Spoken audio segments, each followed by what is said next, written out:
Hello and welcome to Movie Corner. It seems like I just did one of these movies, but here we are again because I've seen another 9.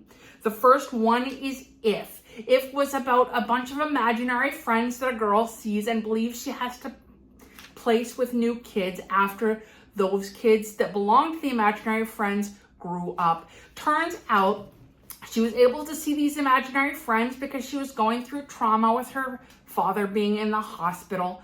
And you see this journey, and it actually tends to be a little sad, but at the end, it's an uplifting story, and it's a good children's story. I think maybe older children, but it's a good story, and it's fun, and it has Ryan Reynolds. Ryan Reynolds tends to bring a bit of levity to a story, as well as some great acting.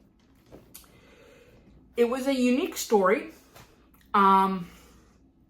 and it may be something that you might have to be in the mood for, but I recommend it if you're looking for something that's happy and teaches a good lesson and has some heart. The next one was Back to Black. This was the Amy Winehouse biopic. It was definitely sad because the whole time you do know that she's going to die at the end. But it was very interesting because it was based on a true story and you get to see a lot about her life. I didn't know 100% about what went on, and I only heard rumors from people who were really into her music. So that is an interesting choice to go see if you are into things that are based on true stories that you don't mind are a little bit more of a dark side, that have a little bit more of a dark side to them. But Amy Winehouse was a treasure. She was a phenomenal musician.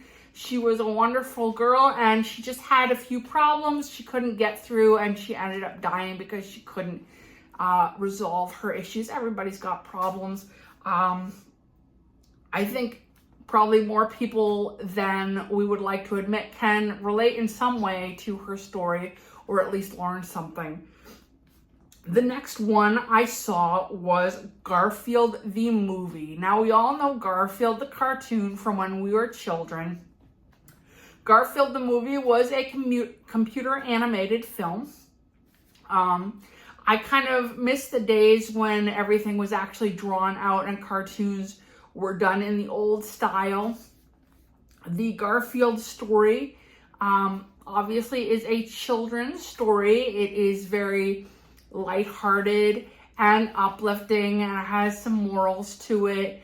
There were some parts where I thought it was kind of a little too unrealistic even for a movie, and I really didn't like it because it might give especially younger audiences the wrong impression about what is okay to do, like ordering like a ton of food on someone's mobile app when you don't have to pay for it. Other than that, though, I thought it was a good time. They gave me a little squishy because I got an early access viewing ticket.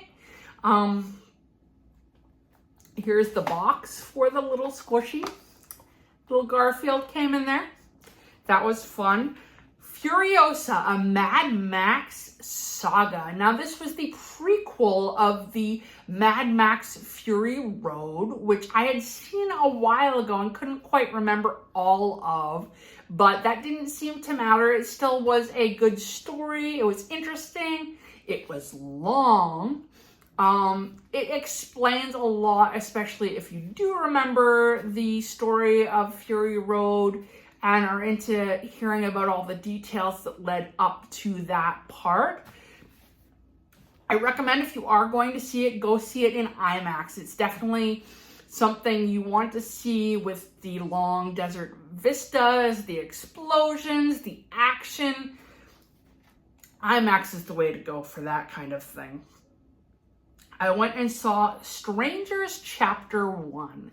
This really is not my typical film at all. If there's anything I probably wouldn't go see is a slasher movie.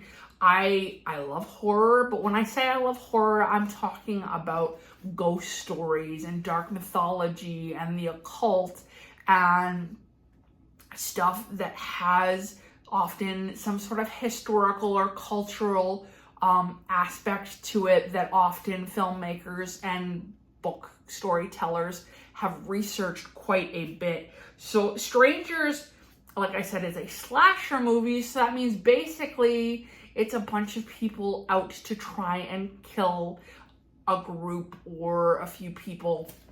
And in this case, it's a group that gets stuck, a couple. They're on their way to a job interview and their car breaks down, so they have to rent an Airbnb. And somebody tries to infiltrate that Airbnb and attack them.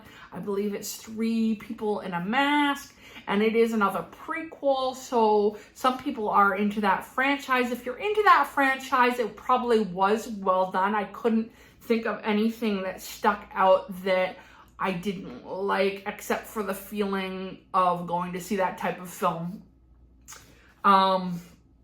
I saw it because I don't always want to see things that I know I'm going to love. I want to try and review like a rounded mix of films.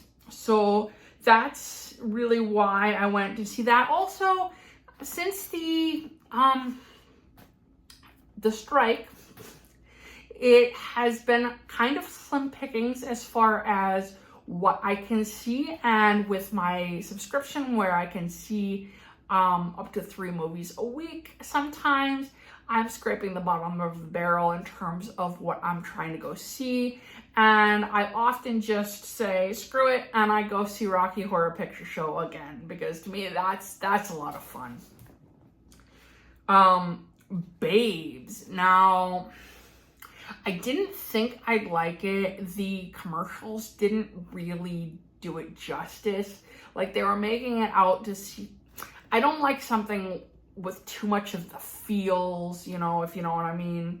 But it's about 2 friends, and one has a baby and is in a family, and then the other friend shortly after gets pregnant. It's about their kind of drama that they go through. So it's for people who love drama, like soap operas, I think. Not too bad, not terrible. Sight. Another one I didn't think I would like before I went to see it.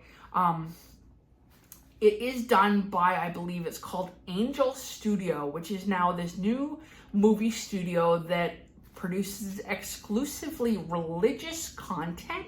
So there was an underlying evangelical message to the movie. If you're wondering what it's about, it was about a Chinese immigrant who made their way to the US, became a medical student who did phenomenally in school, became an eye doctor who was top in his field, and he started struggling at this point where he had to deal with a pro bono case that was particularly difficult, and it reminded him a lot of his past. And so there was all the stuff he was dealing with.